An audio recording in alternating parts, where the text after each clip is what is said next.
ஆயுர்வேதம் ஒரு பொக்கிஷம், நம் ஆயுள் நீட்டக்கும் அற்புதம். டாக்டர் ஸ்ரீவர்மாஸ்.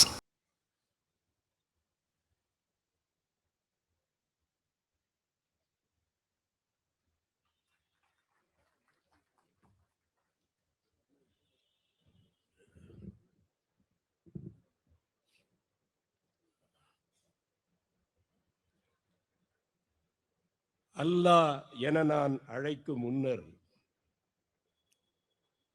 அல்லாஹ் என நான் அழைக்கும் முன்னர் அம்மா என அழைக்க வைத்த தமிழுக்கு வாழ்த்துக்கள். மனம் மகிழ்ச்சியால் ததும்பி இருக்கிறது. அன்பிற்குரியவர்களே, மனம் மகிழ்ச்சியால் ததும்பி இருக்கிறது. இயேசு பெருமானுடைய பிறந்த பெருமங்கல நாள் விழாவை இந்த நேரத்திலே பல திக்குகளிலும் எடுத்து யார் யார் பக்கம் இருக்கிறார்கள் என்று ஐயங்கள் எழுப்பிக் கொண்டிருக்கிற காலகட்டத்தில்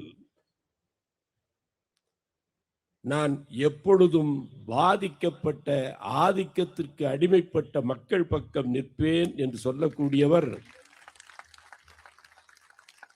அது என்ன ஆதிக்கம்? ஜீசஸ் என்று சொன்னாலே லிபரேட்டர், விடுதலை வழங்கக்கூடியவர், எல்லா தடைகளிலும் இருந்து விடுதலை வழங்கக்கூடியவர் என்று காலகாலமாக பல்வேறு தடைகள் இந்த சமூகத்தின் மீது திணிக்கப்படுகிற பொழுது அந்த தடைகளை நீக்குவதற்கு ஒரு மீட்பர் வருவார். அவர் காப்பாற்றி துன்பப்பட்டு அல்லற்பட்டு ஆற்றாது இடர்படும் மக்களை கரையேற்ற வருவார் என்று சமூகம் காத்து கிடக்கிறது. இந்த தமிழ் சமூகத்தை நான் பார்க்கிற வகையில், அன்பிற்குரியவர்களை, அரசனுக்குரிய தனித்த பண்பாக வள்ளுவ பேராசான் சொல்கிற பொழுது அஞ்சாமை, ஈகை, அறிவு, ஊக்கம், எஞ்சாமை வேந்தற்கு இயல்பு என்று அரசர்க்குரிய அருங்குணங்களை நம்முடைய வள்ளுவ முப்பாட்டு வகுத்து சொன்ன பொழுது முதலில் வைத்திருப்பது அஞ்சாமை. இது ஆரிய ஆதிக்கமா என்று கேள்வி எழுப்பிக் கொண்டிருக்கிற காலகட்டத்தில் பெரிய ஆரியம் உள்ளே நுழைந்து கொண்டிருக்கிற பொழுது ஒரு பெரியாரியம் காப்பாற்றும் என்று முடிவெடுத்து எது வரினும் வரட்டும் என்ற அந்த சுயமரியாதையை, தன்மானத்தை, ஆதிக்கம் டெல்லி ஆதிக்கமாக இருந்தாலும் ஊர்ந்து சென்று பதவி பெறும் பள்ளி ஆதிக்கமாக இருந்தாலும், கைது செய்யப்பட்டு சிறை கொட்டடியிலே அடைக்கப்பட்ட அல்லி ராஜ்யம் என்றாலும், அது பள்ளி ராஜ்யம், அல்லி ராஜ்யம், டெல்லி ராஜ்யமாக இருந்தாலும், கனவிலே கிரீடம் சூடிக் கொண்டிருக்கிற கில்லி ராஜ்யமாக இருந்தாலும், எல்லாவற்றிற்கும் ஒரு முற்றுப்புள்ளி வைத்துவிட்டு இன்றைக்கு என்றென்றும் இளைஞராய், இரண்டாம் கலைஞராய் இருக்கிறார். முதல்வர்களின் முதல்வர், முதல்வர்களின் முதல்வர், முத்தமிழறிஞர் புதல்வர். அன்பிற்குரியவர்களே, மகிழ்ச்சியா இருக்கிறது என்று நான் சொல்கிறேன். இயேசு பெருமான் பிறந்த பொழுது அவர் உடலை குளிப்பாட்டுவதற்காக தண்ணீரை அவர் உடம்பின் மீது பெய்கிறார்கள். ரிச்சர்ட் கிராஷா என்கிற ஒரு புகழ் வாய்ந்த ஆங்கில கவிஞன் பாடுகிறான், இயேசுவின் வாழ்க்கையின் சாரம் இதை தாண்டி யாரும் சொல்லிவிட முடியாது என்று சொல்லக்கூடிய வகையில் இயேசு பெருமான் புனித குழந்தையாய் பிறந்திருக்கிறார்.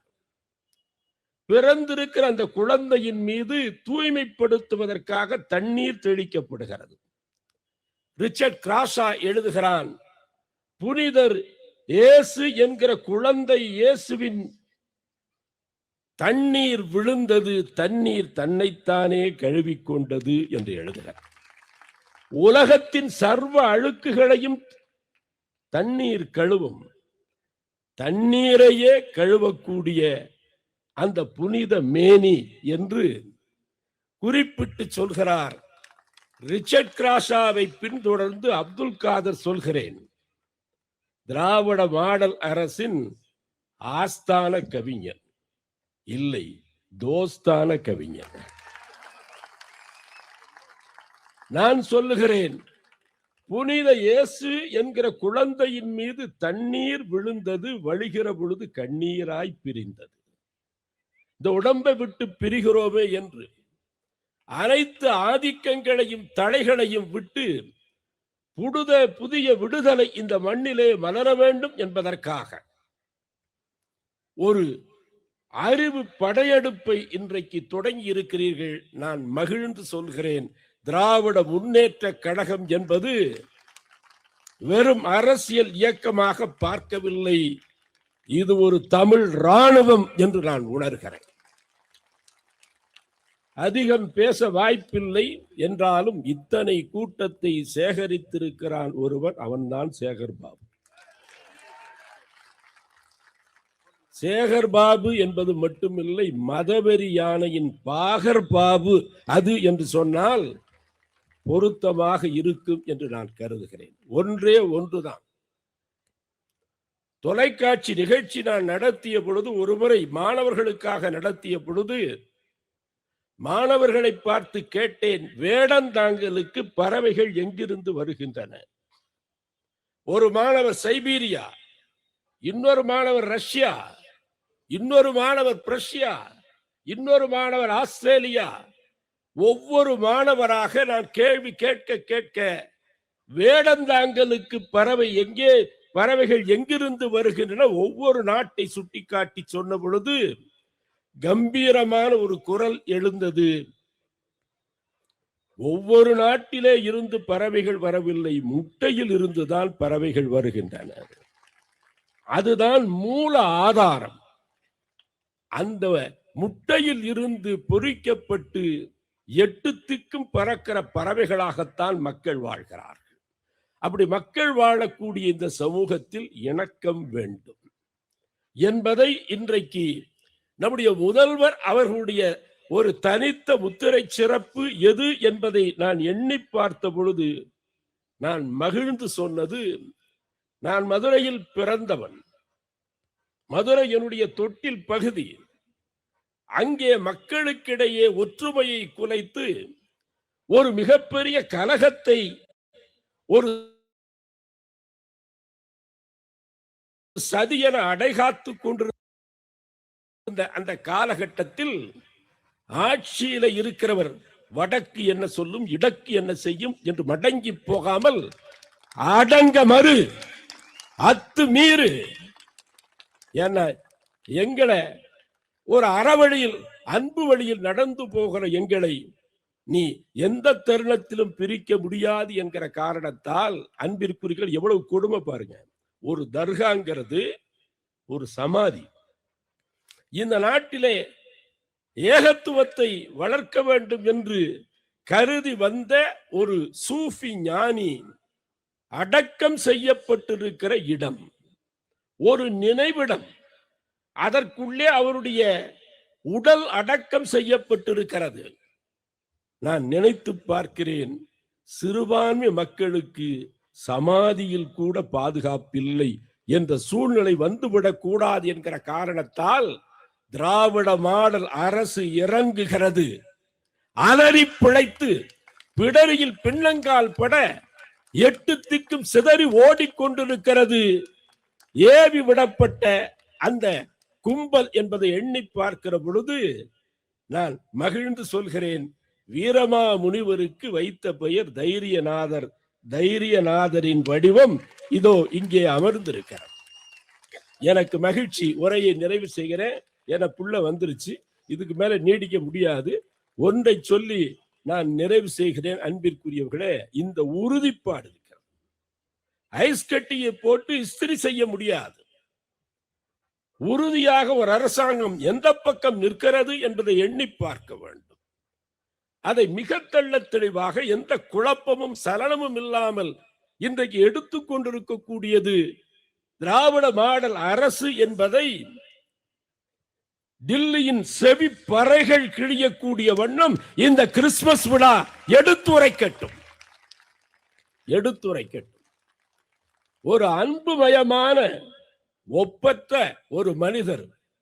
நான் மகிழ்ந்து இந்த உரையை நிறைவு செய்கிறேன். முதல்வர்கள் வருவார்கள் போவார்கள் என்று வரலாறு எழுதப்பட்டாலும் கூட, தலைவர்கள் வருவார்கள் போவார்கள் என்று வரலாறு எழுதப்பட்டாலும் கூட, அன்பிற்குரியவர்களே, மற்றவர்கள் ஒரு சிக்கல் என்று சொன்னால் முடிவு தருவார்கள்.